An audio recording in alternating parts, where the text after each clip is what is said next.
Hola, ¿qué tal? Buenas noches. Yo soy Mariana Hernández Carrillo y te doy la bienvenida a Punto y Contrapunto. El Plan Mundial de Fraternidad y Bienestar presentado por el presidente López Obrador ante el Consejo de Seguridad de las Naciones Unidas fue muy bien recibido. Esto dijo el canciller Marcelo Ebrard esta mañana. ¿Y cómo ven esta propuesta las y los panelistas de la noche? Vamos a ver.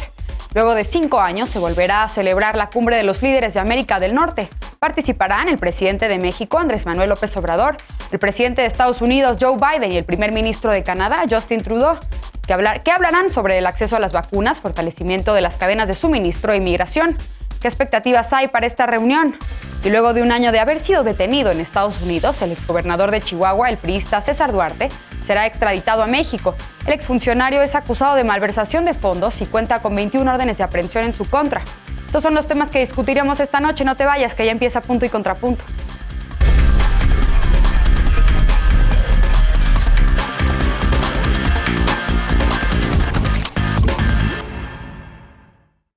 El Plan Mundial de Fraternidad y Bienestar, presentado ayer por el presidente López Obrador ante el Consejo de Seguridad de la ONU, fue muy bien recibido.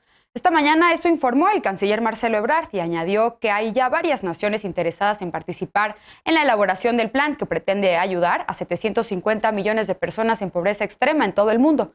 Veamos en contexto. El Plan Mundial de Fraternidad y Bienestar propuesto ante el Consejo General de Naciones Unidas por el presidente López Obrador fue muy bien recibido. El canciller Marcelo Ebrard dijo esta mañana que 47 naciones y numerosas organizaciones han contactado a México para participar en la elaboración del plan. El mandatario inauguró la sesión 8900 del Consejo de Seguridad de la ONU, que este mes encabeza México, donde propuso garantizar el derecho a una vida digna de 750 millones de personas que están en pobreza extrema. El plan busca crear un fondo de $1 billón anuales financiado con 3 tipos de aportaciones voluntarias: el 4% de los ingresos de las personas más ricas del mundo, el 4% de los ingresos de las 1000 corporaciones más grandes del mundo y el 0.2% del PIB de cada país que integra el G20. Los recursos llegarían a las personas beneficiadas mediante una tarjeta o monedero electrónico personalizado. El presidente López Obrador dijo que el Banco Mundial y el Fondo Monetario Internacional podrían colaborar en la creación de la estructura requerida. La Cancillería mexicana será responsable de organizar e integrar con todas y todos los representantes diplomáticos de la ONU el plan para que se presente el próximo 22 de noviembre ante la Asamblea General de Naciones Unidas. En su discurso, el mandatario mexicano dijo que nunca en la historia de esta organización se ha hecho algo realmente sustancial en beneficio de los pobres, pero que nunca es tarde para hacer justicia. Y el secretario general de la ONU, Antonio Guterres, destacó durante su participación la importancia de reducir la desigualdad mundial, especialmente durante los tiempos de la pandemia de COVID-19. Punto y contrapunto. Primer tema, y para debatir esta noche nos acompaña Lisa Sánchez, directora general de México Unido contra la Delincuencia. Buenas noches, querida Lisa, ¿cómo estás? Muy bien, muy buen miércoles a todas y a todas. Qué gusto verles, ¿cómo están? Bienvenida. También nos acompaña, como cada lunes y miércoles, Alfredo Lecona, activista y analista. Buenas noches, Alfredo. Frías noches, querida Mariana, queridas Eder. Ya está haciendo frío. También nos acompaña Eder Guevara, fundador de Morena y antropólogo. Muy buenas noches, Eder, bienvenido. Hola, querida Mariana, muy buenas noches a todas y todos. Nos acompaña también Dolores Aragón, académica e investigadora. Buenas noches, Dolores, qué bueno tenerte por acá. Hola, Mariana, muy buenas noches a todos y a todas. Bienvenida. Bien, pues primer tema, comienzo contigo, Lisa. ¿Cómo viste la visita del presidente López Obrador al Consejo de Seguridad de las Naciones Unidas? ¿Su discurso qué te pareció? Y bueno, desde luego este plan mundial para combatir la pobreza, o ese es el objetivo que el presidente López Obrador puso sobre la mesa, que ya ha causado tantas reacciones. Yo creo que hay 3 temas a resaltar aquí. Lo que pasó formalmente en la sesión del Consejo de Seguridad, cómo utilizó este espacio el presidente Andrés Manuel López Obrador y cuál es el beneficio y cómo operó Marcelo Ebrard desde la Cancillería. Vamos a empezar por el primero. Creo que lo que sucedió es básicamente lo que se había pactado que sucediera. Es decir, hay hitos históricos porque es la primera vez que un presidente mexicano preside una reunión de Consejo de Seguridad. No es la primera vez que un presidente mexicano asiste, pero sí es la primera vez que le toca la presidencia pro tempore, y en ese sentido Andrés Manuel jugó un doble rol. Fue tanto el moderador, el chair, el presidente de la reunión, y como tal tuvo que ser el maestro de ceremonias de la reunión, y fue el orador principal a nombre de México como miembro no permanente del Consejo de Seguridad, en donde hizo este discurso, pues del que seguramente mis compañeros tendrán cosas que criticar. Creo que en general salió bien en el sentido en el que todo sucedió como se planeó, es decir, México había mandado un plan de trabajo, ese plan de trabajo se había aceptado por unanimidad, los países sabían lo que iban a ocurrir y reaccionaron de acuerdo a la tradición de sus reacciones adentro del Consejo. China y Rusia teniendo una línea muy dura de que el Consejo de Seguridad significa solo operaciones de mantenimiento, construcción y cuestiones de paz o votaciones de resoluciones de temas de conflictos nacionales internacionalizados que les afectan en sus intereses nacionales. México y otros países han llevado las causas del conflicto y de la inseguridad a este foro varias veces y nunca ha sido bien recibido, como no ha sido bien recibido el tema de derechos humanos. Ahora bien, Andrés Manuel lo utiliza para llevar su agenda nacional ahí, para hablarle a las mismas personas que normalmente lo utiliza, y ahí sí podemos ver para quienes lo siguen y están de acuerdo con él en su discurso de las mañaneras, en su manera de operar, en su plan de gobierno, fue un éxito. Para quienes tienen reservas conforme está conduciendo, ya sea el tema económico, el manejo de la propia pandemia que se mencionó ahí, etcétera, etcétera, la seguridad, ¿no? Evidentemente, pues hay una disonancia con respecto a lo que sucede en casa y un sentido de afrenta a las víctimas, a las personas que se quedaron sin empleo, a las personas que abandonaron la clase media y entraron en la pobreza durante estos años, etcétera, etcétera, etcétera. Y finalmente un Marcelo Ebrard que operó bien, 3 grandes diplomáticos al frente de la misión de Naciones Unidas en Nueva York y que está haciendo todo lo que puede, y vamos a hablar en el siguiente segmento con el tema de la cumbre trilateral, para internacionalizar a un Andrés Manuel López Obrador, para ganar él también tanto los votos del presidente en la carrera de sucesión presidencial como el reconocimiento internacional de que él es un líder capaz, incluso de domar a un líder nacionalista que no quería ir a lo internacional y que lo está sacando y lo está sacando para cosas muy puntuales con, digamos, manejos que han sido prolijos en lo diplomático y en lo logístico. Bien, Eder, ¿tú cómo viste la visita del presidente López Obrador al Consejo de Seguridad? ¿Qué reaccionas a lo que pone Lisa sobre la mesa? Y bueno, sí, es el segundo viaje del presidente López Obrador al exterior y bueno, seguramente, bueno, en el siguiente bloque vamos a abordar el que podría ser posiblemente el tercero en esta reunión trilateral con los líderes de Canadá y Estados Unidos, pero es un buen comienzo, digamos, para que el presidente tenga más presencia en el exterior y podría ser el comienzo de también otros viajes y más presencia en foros multilaterales, ¿o cómo lo ves? No creo que cambie su postura de viajar lo menos posible. Le ha funcionado hasta ahora. Decían que ese era uno de los motivos por los cuales la política exterior mexicana sería un fracaso, y a la luz de 3 años de gobierno mexicano, pues hemos visto que ha tenido mucha relevancia México en el concierto de las naciones. Entonces yo no lo veo modificando, veo que ha acudido en momentos en los que tiene que acudir, en los momentos en los que es indispensable que él esté, y me parece que es un proceso muy interesante. El presidente López Obrador, por supuesto que tenía que aprovechar una tribuna tan importante como la presidencia del Consejo de Seguridad para poner en el centro del discurso del gobierno de México a nivel internacional lo que es el centro del discurso del gobierno de México aquí en el país. Cuando él le preguntan sobre los temas de la violencia en México, pues él siempre ha dicho que lo fundamental es resolver las carencias que tienen a más de la mitad de la población en la pobreza y a una buena porción de la población en la pobreza extrema en México. Él siempre ha dicho que conforme se garantice la prosperidad de todas las personas, será posible construir procesos de pacificación. Y eso fue la postura que él manifestó. Me parece que hay un exceso de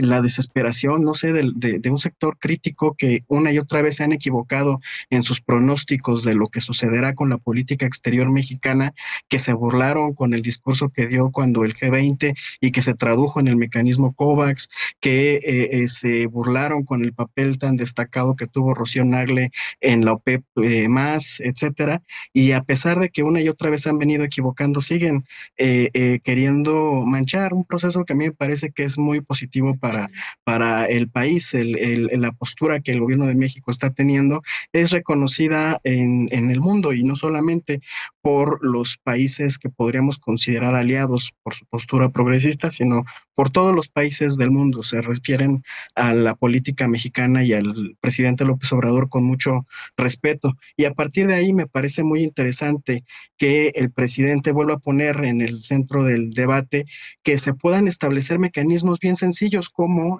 una política pública mexicana que ha funcionado muy bien, que es el dar recursos a las personas más pobres del país, aquí en México, y ahora a las personas más pobres del planeta, darles un recurso económico permanente de manera directa, sin que haya intermediarios, inclusive sin que propiamente que tiene que haber coordinación con cada uno de los países en donde va a haber, donde se implementaría este programa, pero que el dinero no pase por las arcas de estos países para no arriesgarnos a que un gobierno corrupto se lo robe, para que sí vaya a las bolsas de la población más pobre del país, del mundo. El secretario general de la ONU, ya lo consignaba la nota inicial, también habló de la profunda desigualdad que generó la pandemia, pero él no propuso nada para erradicarlo. El presidente López Obrador está haciendo una propuesta muy concreta, muy ambiciosa, muy compleja, pero creo que ahora el reto, y para medir qué tanto impacto puede tener el discurso, si solamente se queda en un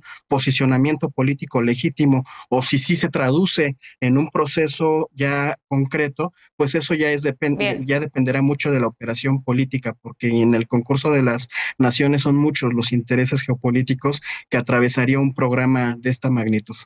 Alfredo, contrapunto, ¿cuál es tu balance sobre la visita del presidente López Obrador para presidir el Consejo de Seguridad de la ONU? También sobre este plan para combatir la pobreza, se ha discutido mucho si el Consejo de Seguridad fue el foro adecuado para introducirlo y cuál podría ser, digamos, su alcance real. ¿Cómo lo viste tú? Pues no creo que lo haya sido, por lo menos yo, las personas a quienes les he preguntado y lo que he escuchado de personas que conocen bien el funcionamiento de este tipo de organismos, de órganos de la ONU, pues coinciden que para nada es el foro.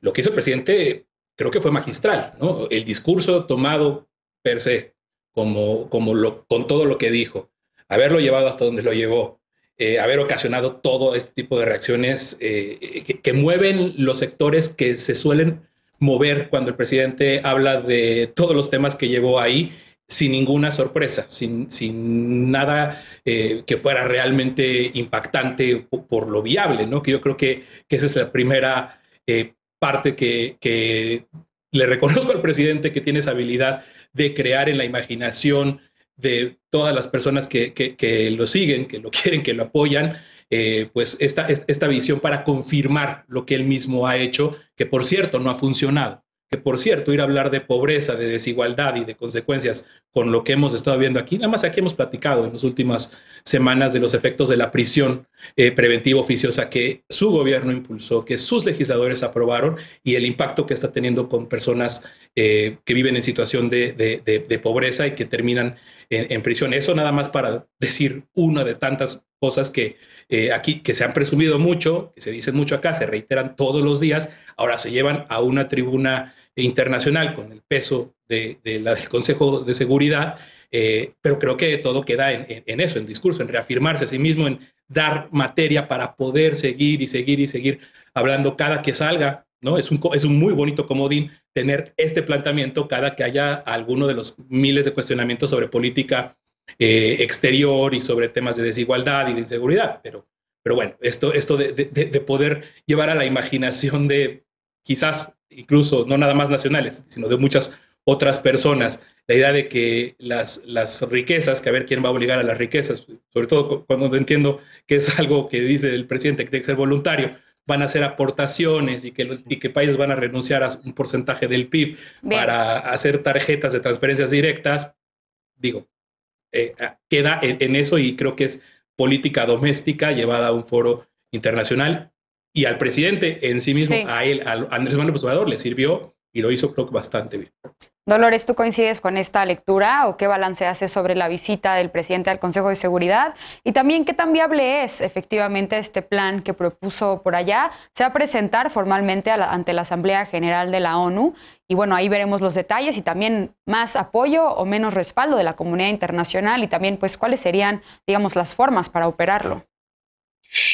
Un plan sumamente ambicioso, complicado de operar, pero tampoco imposible, en función de que podemos ahorita mismo especular muchísimo sobre qué tan viable o no es este proyecto, que a mí me parece extremadamente ambicioso y que definitivamente está ensalzado con la visión de Andrés Manuel López Obrador, que, bueno, ha imperado ahora mismo en México y que él quiere llevar a un foro mucho más grande. Yo creo que este discurso, los políticos son narrativa, los políticos son discursos, y me parece que fue un discurso muy acertado del presidente Andrés Manuel López Obrador, él como personaje, ya no como un elemento dentro de la 4T o dentro de Morena, sino él como un personaje a nivel mundial.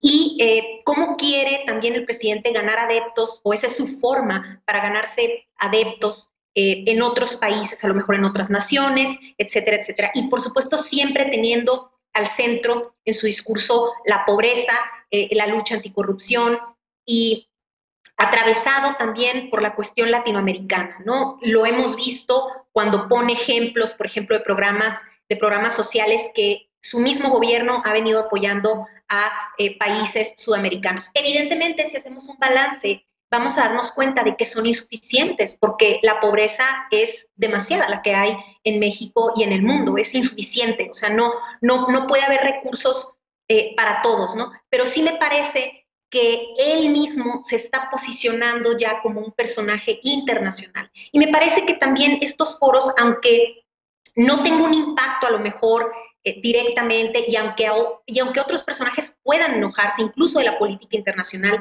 me parece muy interesante el manejo comunicacional tanto de Ebrard como de López Obrador, diciendo cosas que hay que decirlo, que en la comunidad, digamos, en la ciudadanía se quieren decir, o nos gustaría que se dijeran.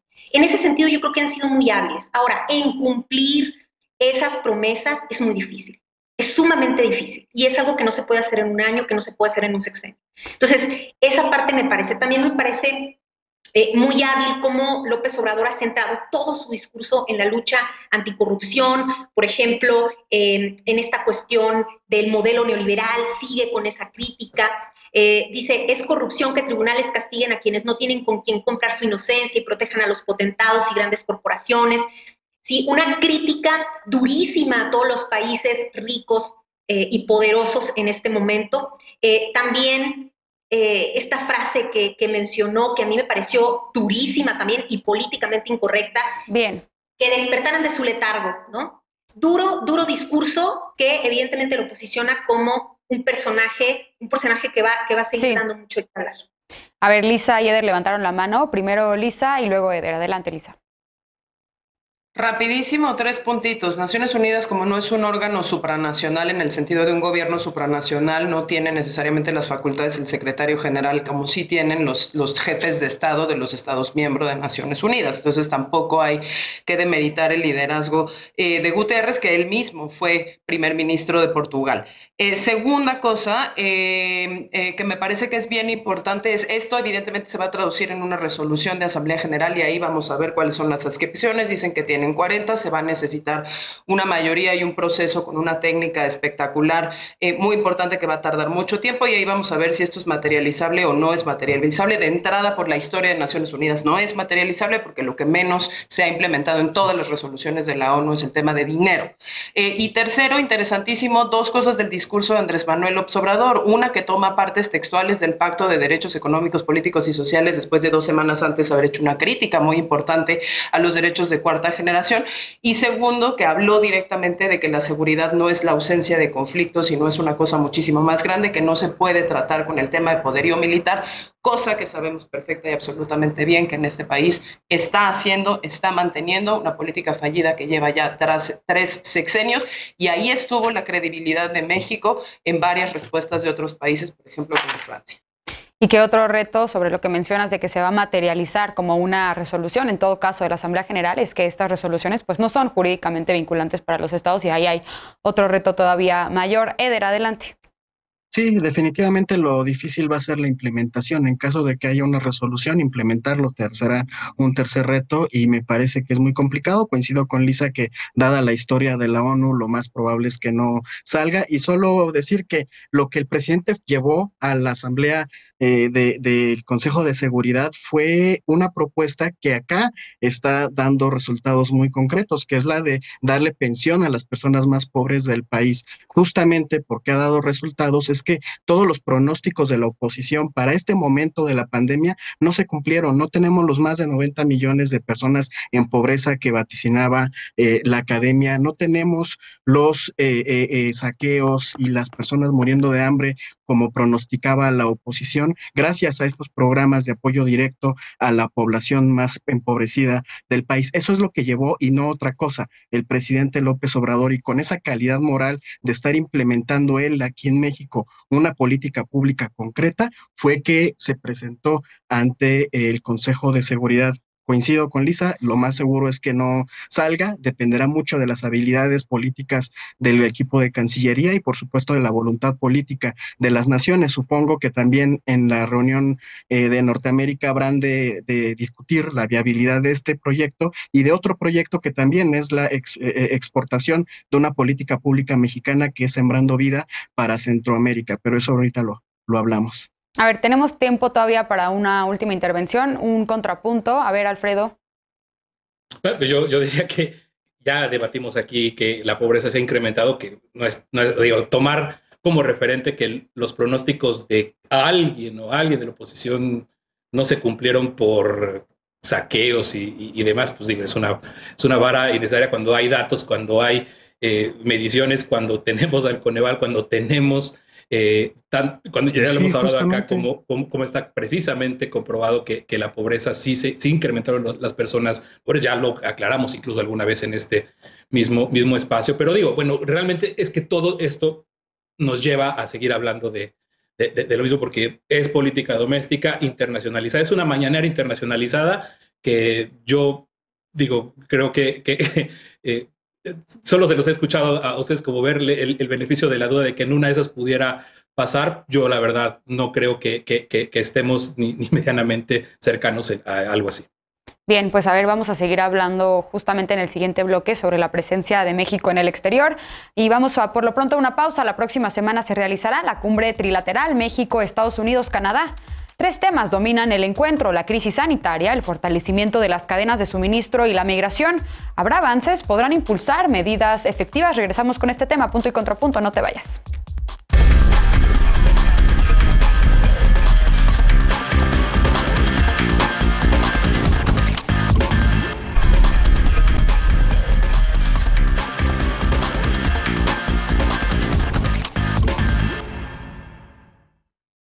Regresamos a punto y contrapunto. México, Estados Unidos y Canadá volverán a celebrar la cumbre de los líderes de América del Norte. Esta mañana el secretario de Relaciones Exteriores, Marcelo Ebrard, anunció la reunión del presidente López Obrador, el presidente de Estados Unidos, Joe Biden, y el primer ministro de Canadá, Justin Trudeau, que será el próximo 18 de noviembre en Washington, D.C.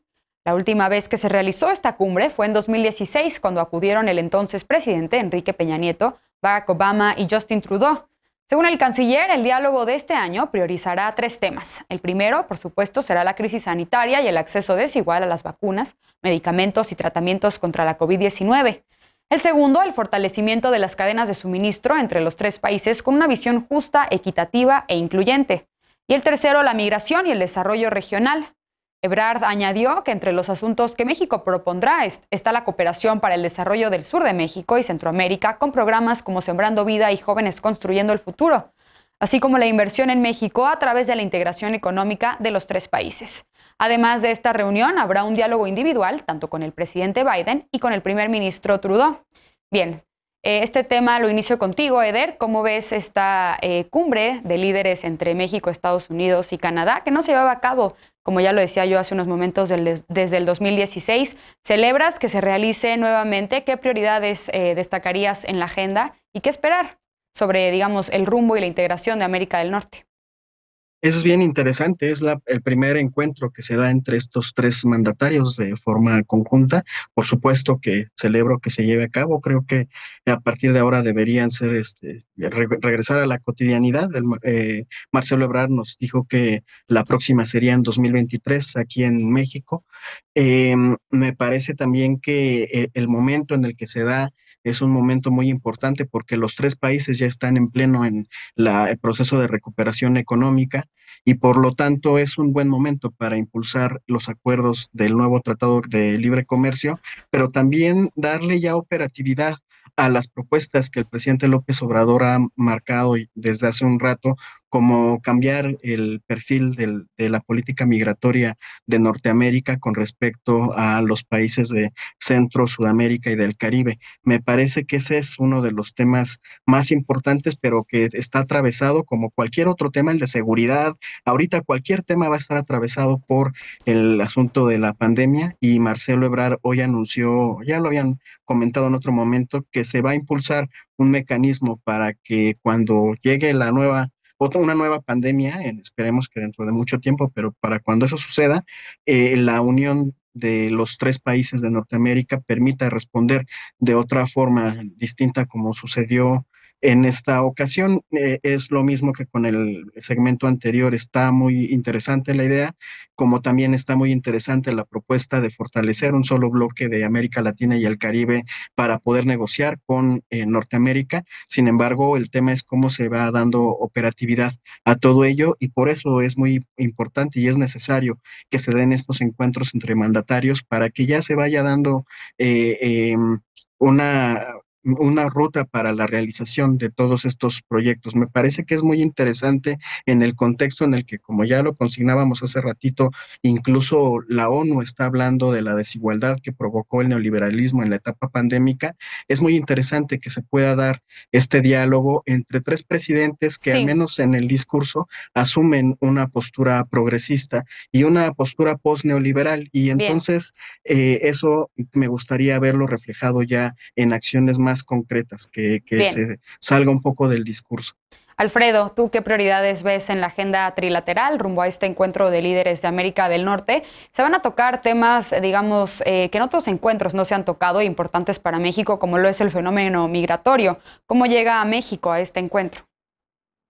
Con su crisis humanitaria, consecuencia de lo que se ha estado haciendo con las caravanas migrantes en su peor momento, están pasando cosas que ahora, entre la persecución que están sufriendo las hermanas y los hermanos migrantes en Chiapas, ya las crónicas son cada vez más cruentas, ya cada vez son más persecuciones en la oscuridad, más redadas al amanecer, más dispersión de las caravanas, y es un problema que creo que lamentablemente seguimos atados a la voluntad de Estados Unidos. Yo lo he dicho acá y lo reitero, no creo que dejamos de ser el muro militar de Trump cuando Trump se fue. Heredamos lo peor del trumpismo, nos lo quedamos y tenemos a nuestros militares persiguiendo a migrantes, a personas migrantes y profundizando esa crisis. Por supuesto que para mí esa es la cuestión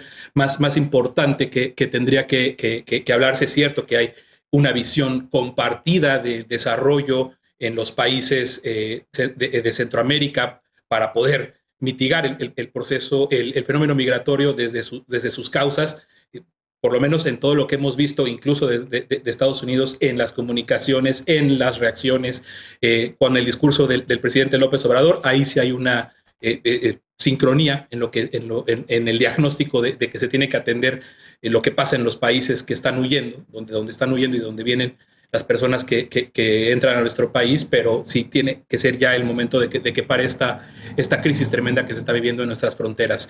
Y diría que aquí sí, coincidiendo con Eder, todo en sí, lo que ha resultado ser el presidente, su política ante el mundo y muy particularmente ante Estados Unidos, definitivamente no ha sido esa catástrofe que se vaticinaba apenas empezaba el gobierno de Joe Biden.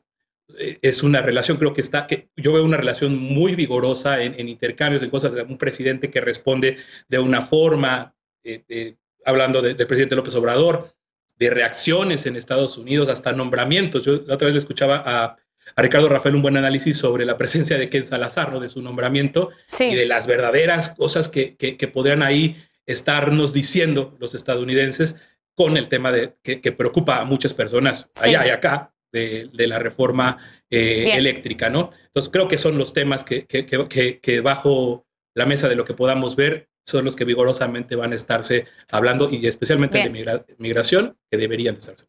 Dolores, ¿tú cómo ves este encuentro entre los tres mandatarios? Efectivamente, también quizás será una oportunidad para revisar también la implementación del Tratado de Libre Comercio entre México, Estados Unidos y Canadá, el llamado TEMEC. Otros temas que preocupan o que, como ya pone sobre la mesa Alfredo, pues algunos legisladores estadounidenses han expresado su preocupación por la posible aprobación de una reforma energética en el país. ¿Qué otras prioridades pondrías tú sobre la mesa? Pues mira, Mariana, imagínate. Yo ahora mismo vivo en la frontera y el rezago, digamos, los conflictos se viven realmente de una manera muy profunda desde los barrios, en las calles, en las escuelas, etcétera. Y creo que es prioritario en este momento también atender, por supuesto, lo humano, como decía Lecona, es decir, la crisis humanitaria en términos de migración que estamos viviendo y que cotidianamente vemos todos los días en las fronteras que cruzan por Estados Unidos, pero también es la cuestión y esta evidente necesidad de que la economía se reactive en la frontera. Creo que, pues sí, la apertura, en este caso de las fronteras por tierra, en este momento, sí que van a beneficiar a un lado y al otro. También recordar que hay familias enteras que cruzan. Hay que recordar también que tenemos muchos conflictos en relación con la niñez migrante, quienes en algunos casos pues los separan de sus familiares. Es decir, creo que la crisis de migración llegó a un punto espeluznante, sobre todo con la pandemia, lo podemos ver, y la responsabilidad no es solo para México o para el gobierno de México. Creo que aquí se tiene que involucrar muchísimo más Estados Unidos y Canadá, sobre todo en términos presupuestales, ¿no? De pronto, no sé si es porque yo estoy de este lado y soy mexicana y estoy del lado de México, pero yo de pronto siento, ¿no?, que sí nosotros tenemos determinados programas sociales o apoyos para los migrantes, y de pronto noto que Estados Unidos y más Canadá simplemente sacan las manos de este tema, y ojalá esta visión progresista o, digamos, aspiracionalmente progresista de los tres presidentes sí se vea reflejada en acciones concretas, económicas, de impulso y de apoyo a la comunidad migrante. Y que también será interesante ver cuál es el resultado de estos encuentros que va a tener el presidente López Obrador en lo individual con los otros dos mandatarios. Lisa, finalmente, ¿cuáles son tus expectativas para esta cumbre? ¿Crees que será un espacio para el diálogo? ¿Qué prioridades pondrías tú? Yo creo que lo primero es celebrar que se reanuda, ¿no? Porque aquí lo que tenemos que hacer no es, como en el caso del Consejo de Seguridad, una solicitud mexicana que se cabildeó durante muchísimos años y es fruto de la diplomacia mexicana. Acá es fruto de la voluntad del gobierno Biden de no suspender una reunión que se lleva a cabo desde 2005 de manera prácticamente anual, y que fue el gobierno de Donald Trump el que la interrumpió, y abruptamente esta dejó de celebrarse desde el 2017. Entonces aquí hay una voluntad de diálogo del gobierno estadounidense. Ahora, no nos podemos engañar. El gobierno estadounidense no tiene amigos, tiene intereses. Y en esos intereses creo que la conversación va a ser dura en varios aspectos para el gobierno mexicano, y que el gobierno mexicano tendrá que dar ciertas señales de entender cuál es la conversación en calidad de iguales, y definir una postura para poder saber pues cuáles van a ser las condiciones reales de la relación bilateral. Ya hablaban los colegas del aspecto energético, pero en el aspecto económico, digamos, estos 3 años, aunque si bien se han evitado conflictos importantes con Estados Unidos, la relación no ha sido del todo dulce y no ha sido siempre sumamente fluida, porque ha habido muchos episodios. Recordemos el tema, por ejemplo, de los contratos energéticos de los gasoductos y demás de Bartlett, ¿no?, que puso los pelos de punta al gobierno estadounidense. Recordemos también la cancelación de Constellations Brand, la planta de Constellations en Baja California. Recordemos diversos temas, ¿no? que se trataron y que espantaron a muchos inversores internacionales por la falta de certeza y Estado de Derecho en México, que es una cosa que seguramente va a preocupar.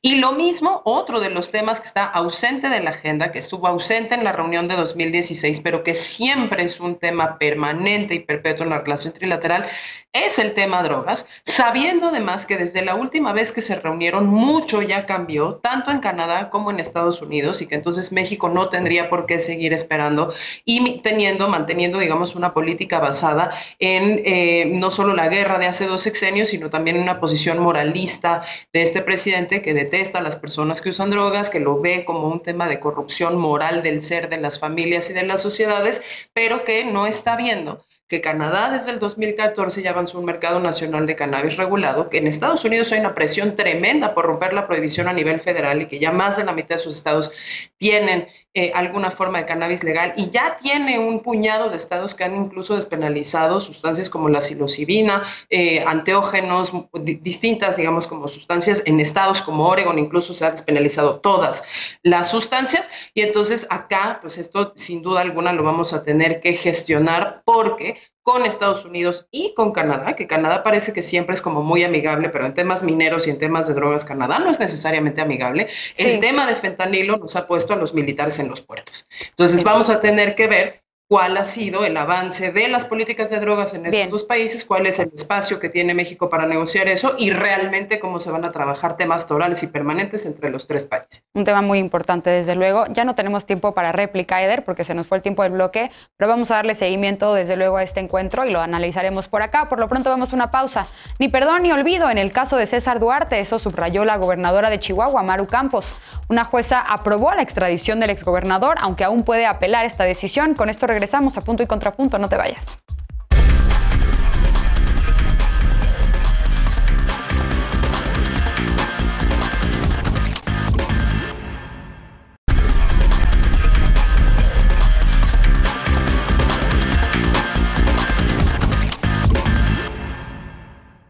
Regresamos a Punto y Contrapunto. Una jueza federal de Florida resolvió que el exgobernador de Chihuahua, César Duarte, puede ser extraditado a México. Pero la defensa de este político aún puede impugnar la resolución. Veamos en contexto.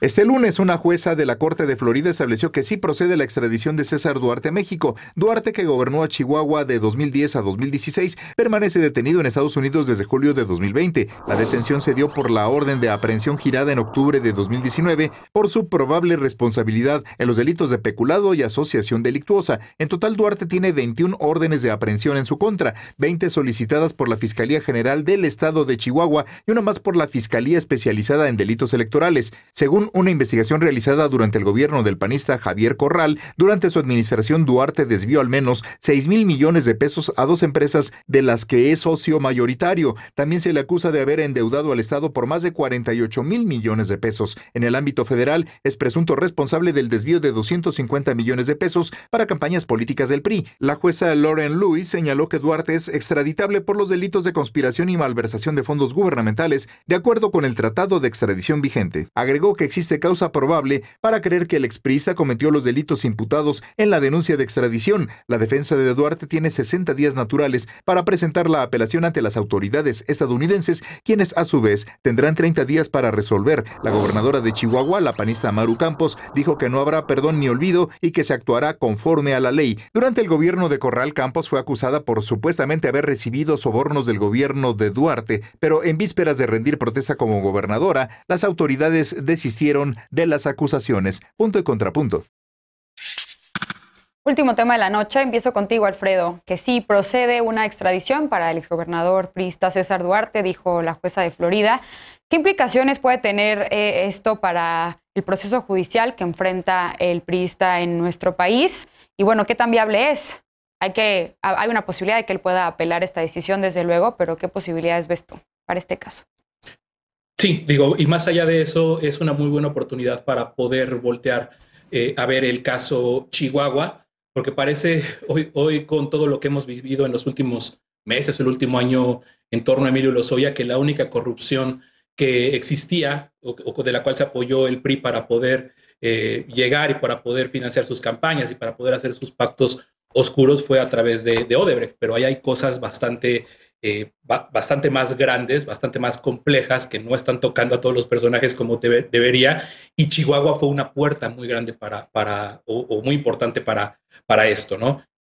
Recordemos que Javier Corral, prácticamente empezando su gobierno, a mí me tocó ver algunas de las carencias que tenía realmente al momento de recibir el gobierno, del grado, del nivel de saqueo en el que no había ni dinero para las patrullas en los primeros meses del gobierno de Corral, y un andamiaje institucional que supo construir el gobierno que ya se fue, para dar esta lucha, con la promesa de campaña.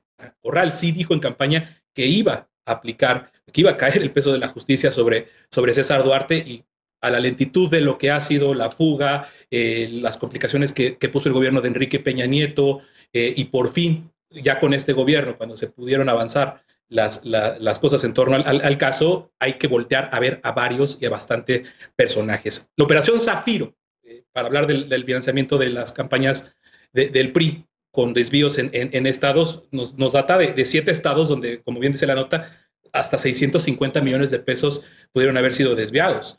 Y ahí está Manlio Fabio Beltrones, que no aparece ya últimamente en las historias, es Emilio Gamboa Patrón, que tampoco, que parece que en todo lo que pasó en el Senado, el funcionario por el cual pasaban todas las decisiones no supo absolutamente nada, ¿no? Es bastante complejo, insisto, para poder hablar de toda la forma en la que se financiaron las campañas del PRI desde 2012 y la de 2016, y nada más no quiero terminar sin decir y condenar algo, hablando de la corrupción del pasado, que hoy pasó, que es muy grave, que es la vinculación a proceso del abogado Paulo Díez Gargari, que vía las denuncias que ha hecho de OHL, ha emprendido una cruzada ciudadana para recuperar el viaducto Bicentenario, con el cual seguimos pagando la corrupción peñanietista, y hoy un juez de Estado de México lo vincula a proceso. Ojo con todo eso, porque no toda la corrupción es Emilio Lozoya, no está ni cerca de esclarecerse el esquema complejo que le permitió al PRI ganar campañas. Bien. Dolores, ¿tú cómo ves este caso? Habrá que esperar una sentencia definitiva, desde luego, pero bueno, también creo que una pregunta que vale la pena hacerse es: ¿en qué condiciones de ser extraditado pues regresaría César Duarte a México? Y bueno, también hemos visto en el caso, por ejemplo, de Emilio Lozoya, que Alfredo ya comentaba, también cómo buscó ser testigo colaborador, y si esto ocurriría también, un acuerdo entre César Duarte y la Fiscalía General de la República. ¿Tú qué piensas? Esperaría que no, esperaría que se hiciera justicia, esperaría que las instituciones realmente se pusieran las pilas, lo esperaría porque la verdad el caso es extremadamente lamentable, no solo en cuestiones de corrupción, de desvíos, sino que particularmente el sexenio de Enrique Peña Nieto, creo que estuvo revestido por una serie de escándalos espeluznantes de corrupción en distintos estados. Ahora mismo estamos en el caso de César Duarte, que ojalá encuentre justicia, sobre todo para la población de Chihuahua, así como los desaparecidos y desaparecidas, y todas esas personas que perdieron oportunidades, no solo, repito, no solo durante el sexenio de César Duarte, sino durante el sexenio de Enrique Peña Nieto, como esta red de corrupción tan oscurantista, tan bizarra, tan bien tejida, además, con un partido político, o veto a saber con cuántos partidos políticos estuvieron, pues definitivamente fondeando campañas y también quitándole oportunidades a la gente. Yo esperaría que se hiciera justicia, definitivamente, y que evidentemente las instituciones en este sexenio, las instituciones dieran ese gran ejemplo, pero a cada rato estamos buscando ese gran ejemplo, y si tienen el financiamiento para comprar buenos abogados, no vemos ahí una salida positiva. Eder, ¿tú cómo ves el caso de César Duarte? ¿Habrá justicia? Y también, ¿qué decir de la reacción de la gobernadora actual, la panista Maru Campos, sobre este tema? Sí, me parece que si se consolida la extradición, vamos a tener un escenario bien interesante, por si no tuviera ya suficientes temas pendientes y sin resolver la Fiscalía General de la República, ahora se volverá el fiel de la balanza en un conflicto. Ya decía Alfredo que la investigación la inició el gobernador el gobernador Corral. Él fue el que generó las condiciones y después la voluntad política y el buen entendimiento entre él y el presidente López Obrador fueron lo que posibilitó que detuvieran a Duarte en Estados Unidos, justo en la visita de Andrés Manuel a Donald Trump en Estados Unidos. Ahora que por fin, después de una larga espera, parece que va a ser extraditado, desafortunadamente ya no está en el gobierno chihuahuense Corral, y seguramente la espuria gobernadora de Chihuahua será quien cabildee y haga lo necesario para lograr la liberación de Duarte. Diga lo que diga, ella viene de ese grupo, ella obedece a los intereses de ese grupo. Hace un par de semanas ya comenzaba ella a hacer una campaña de desprestigio al gobierno de Corral, porque seguramente va a intentar hacer una persecución política para presionar y para ayudarle a su padrino político a liberarse. E insisto, en ese proceso tan complejo, el papel de la Fiscalía General de la República va a ser bien importante, que hagan bien el proceso, que no dejen ningún cabo suelto y que tengan la celeridad que hasta hoy no ha demostrado Gertz Manero. Eso es, creo yo, el punto fundamental, y pues a ver cómo resulta. Sí me parece, pues sí lamento mucho que esta extradición se dé ya fuera del gobierno de Corral, ya no estando él como gobernador, porque fue su principal bandera, dedicó mucho tiempo y muchos recursos a poder dar con Duarte, y pues a ver cómo sale ahora con esta gobernadora de Chihuahua. Bien, Alfredo levanta la mano, déjame escuchar a Lisa y ahorita regreso contigo. Lisa, ¿tú cómo ves el caso de César Duarte y qué esperar en caso de que se confirme su extradición a México? Pues mira, para poder ligarlo con los dos bloques anteriores, el proceso de extradición se va a tener que hacer muy bien en términos técnicos y en términos logísticos con el gobierno estadounidense. México ya no está para seguir justamente lastimando la relación bilateral por extradiciones express o por no fincar los cargos necesarios a personajes altamente polémicos detenidos en Estados Unidos, como sucedió con el caso del general Cienfuegos, ¿no? Entonces ahí técnicamente, logísticamente, diplomáticamente hay un reto que va a ser lograr la extradición de este personaje. Y lo segundo, para ligarlo con el primer bloque, pues va a ser a ver si como Mascan, a ver si como lo fueron a anunciar al Consejo de Seguridad de Naciones Unidas, lo pueden procesar acá, y ese va a ser, como dice Eder, pues un trabajo en donde se va a poner la prueba de fuego sobre Gertz.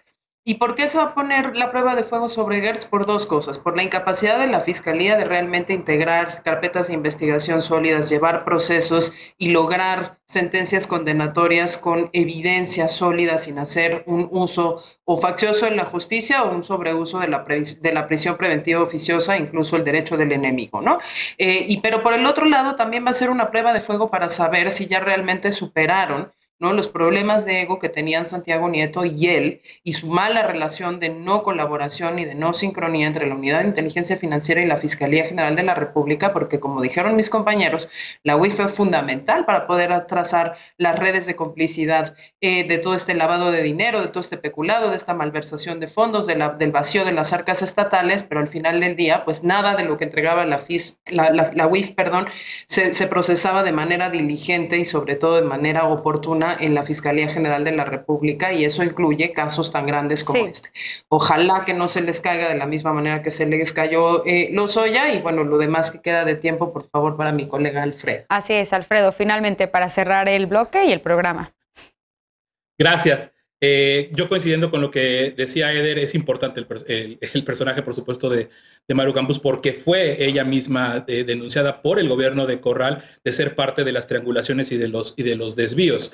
Y cosas muy extrañas empezaron a suceder cuando Maru Campos estaba a punto de asumir, como pues el carpetazo que se dio a su asunto en los hechos, y la renuncia apenas, de hecho, reciente del presidente del Tribunal Superior de Justicia del Estado. O sea, son cosas que el propio Javier Corral ha dicho es el regreso del duartismo.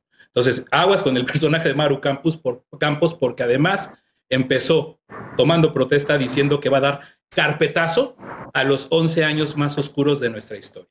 Entonces, para quien le gusta leer entre líneas y entender el peso de decir un carpetazo a 2 sexenios cuando uno anterior estaba investigando al de Duarte, pues está para considerarse lo que ha denunciado el gobernador Corral y lo que salió en las investigaciones en torno al duartismo y al daño que hizo el duartismo, el nombre de Maru Campos, la hoy gobernadora del estado de Chihuahua.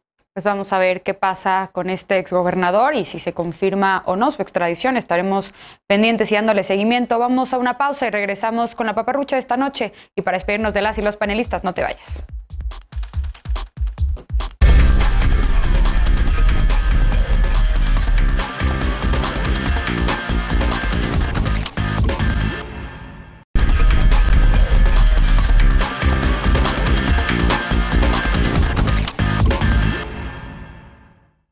Regresamos con la paparrucha de este miércoles. Seguramente cuando inició la pandemia viste algunos videos de mujeres y niñas haciendo señas para alertar sobre una situación de violencia. Si pensabas que era falso y que estos ademanes no significan nada, estás en un error. El gesto, que consiste en levantar la mano con la palma hacia afuera, luego meter el pulgar en la mano y cerrar los dedos para atrapar el pulgar puede salvar vidas. Esta semana la prensa estadounidense reportó que una adolescente fue rescatada de un secuestro gracias a esta señal. La joven de 16 años fue rescatada después de que un conductor notó que le hizo esta seña. El hombre reconoció los gestos por los videos popularizados en redes sociales. La señal fue creada por la Fundación de Mujeres Canadienses durante la pandemia para que las personas puedan identificar si alguna mujer o persona que se identifique como tal sufre alguna situación de violencia y necesita ayuda. Por cierto, este gesto no tiene relación con la lengua de señas americana, así que su efectividad depende de que las personas la identifiquen por haberla visto en redes sociales. Según la fundación, la eligieron porque es fácil y es visible incluso en una videollamada. Así que ya lo sabes, hay que mantenernos alerta a las señales de ayuda, pero ojo, hay que tener cuidado porque si la persona agresora se entera de la denuncia de la víctima, podríamos ponerla en peligro.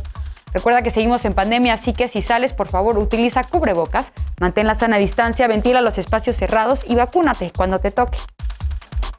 Esto fue todo por esta noche. Muchas gracias por acompañarnos. Gracias también a las y los panelistas. Gracias, Lisa. Gracias, Alfredo. Gracias, Dolores. Gracias a Eder Guevara, que se tuvo que desconectar. Yo soy Mariana Hernández Carrillo y esto fue Punto y Contrapunto. Descansa. Muy buenas noches.